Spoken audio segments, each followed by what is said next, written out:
Oh yeah, I'm really proud of this. This could be the best thing I've ever recorded. Oh, okay, time for bed.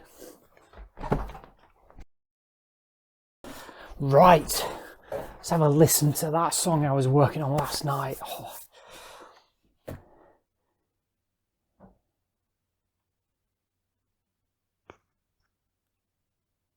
But this is complete Hello, home music creators. So has this ever happened to you? You've recorded something you're really proud of. It sounds fantastic. And then you come back to it the next morning and it sounds terrible. Now, this is such a common phenomenon for musicians, and it's happened to me so many times over the years. And in some instances, it's led me to abandon songs completely. But it's also happened in songs that I've actually finished and released, and in the end, I've been pretty happy with. So if you're going through this at the moment, don't worry, all is not lost. And it's not just me and you, this happens to all musicians. So many musician friends that I've spoken to about this have detailed experiences very, very similar. So what can we do about it? Well, it's not easy. I mean, one thing you can do, which I've done in the past, is talk it through with a fellow musician. Get feedback from someone you really trust. And yes, I know that's scary, it's terrifying, but sometimes that can help and actually, get you a more objective opinion. When you get into writing and recording a song, you do get sucked into the details of it, and it's impossible to take a step back and look at it without any emotion. The very first thing I would suggest that you do, which again is not that easy, is to ease up on yourself. Let yourself off the hook a bit.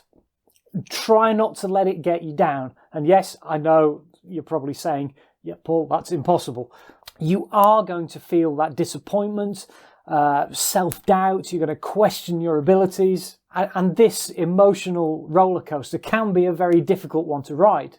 Now, one possible coping mechanism to use is to name what you're feeling there and say to yourself, there's that self-doubt story appearing again, or yes, my mind is questioning my ability again. Naming it and recognizing it tends to take some of the power out of those emotions. And your ability hasn't changed since you thought that song was great. Now, if you're like me, you'll have that nagging voice in the back of your mind telling you that you're crap, your ability isn't good enough, everyone else is better than you, your music will never stand up against everyone else's, etc., etc.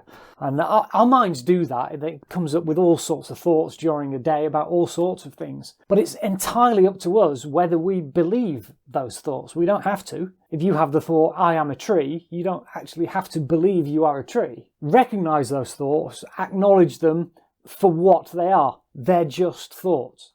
They're not true. They're just thoughts. And I think perhaps the most important thing to recognise when you have this situation is that it's just part of the normal music creation process. Just like, coming up with an original idea, writing, recording, editing, mixing, just like all those parts of music production, also factor in that at some point you're going to think it's all crap. Just part of the process of creating a song. Acknowledge this and recognise it again. It lessens its impact. When you're in this situation with one of your songs, try and get objective. And yes, I know, again, that's next to impossible. The previous night you thought this song was fantastic. This morning you thought it was dreadful. The truth is probably somewhere in the middle of those two extremes. And remember, everything you write does not have to be brilliant. Even the most popular artist bands over the years who've released tens, even hundreds of songs, they've only got a handful that have been really successful, and you say are really, really great songs. So everything you write does not have to be an absolute masterpiece. And even if you write a song that isn't very good in the end, and you're not happy with it, writing that song is practice. You are practicing songwriting. And if you practice something over a long period of time, you will get better at it. That's just a fact. You will. So that imperfection, I think it's important to embrace that and not expect yourself to write a masterpiece every time, because that's completely unrealistic, even for the best songwriters and composers in the world. Another approach you can take is to try and focus on what is good in the song. Even if you're listening to it now and you're not happy with it, there could well be something in there. I can use an example from my own experience here. There's a song on my Smile EP, I'll put a link in the description below, called Filtered. Now, that actually came from a sort of progressive rock instrumental I was writing, and I just couldn't get it to sound good. I was not happy with it. But the middle section of that song I quite liked, so I took that, and in the end I repurposed it into this song called Filtered, which I'm really, really pleased with. Even if you have a song that's not working and you're just going to discard it, have a look through it and see, okay, well, maybe I like this guitar solo, or I like this mid-late, maybe I'll take that out and I'll repurpose it and use it in a different song. I mentioned earlier how difficult it is to be objective about your own songs you're currently working on, because you're so deeply embedded in it. You can take a break from it. Time is a great helper in achieving some objectivity, so take a break from it for a week, come back to it and try and listen to it once you haven't touched it recently. That can help you judge it more effectively and actually get a more realistic idea of what is good about the song, what's bad, what you can change, what you can take out and use for something else, etc. And remember that if you're working on a song, you are adding to it all the time, and often songs become greater than the sum of their parts. I wouldn't discard a song if it's in its early stages, keep working on it, get it to something that's pretty fully formed before you make a decision that, okay, this is never going to be any good, I'm going to get rid of it. And a final important point, do not work on your music when you're tired.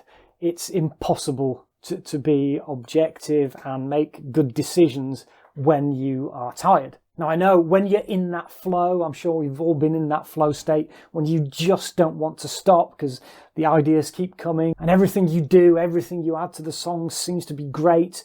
You just don't want to stop. But you have to recognize that tiredness will skew your judgment, which I think is one of the reasons why, late at night you're working on something, you're tired, you think of it one way, you come back the next morning when you're fresh, you've had some sleep, and you think of it in a completely different way. Stay aware of your tiredness levels and try and be aware of at what points you're going to be doing more harm than good. If you've clicked on this video, you may be feeling a bit down about whatever music that you're working on. Let me tell you that I have gone through this situation over and over again throughout my music recording career, yet I've still managed to release music as a solo artist and as part of the band Blind Pig Truffle. Again, I'll put links down below. Please bear in mind, all is not lost. It's just part of this sea of emotions you will go through when creating music. Try and accept it as part of the process. Know that it's not just you, it's me as well, and it's every other musician who's ever written or recorded anything. Best of luck with your music. I hope this video helps in some way. Please leave a comment down below if you want to express what you're going through. Let's try and get a little bit of a supportive community going down in the comments below, and we'll all try and empathise with each other's music writing and recording situations. This is Paul from Home Music Creator signing off. See you in the next video. Cheers.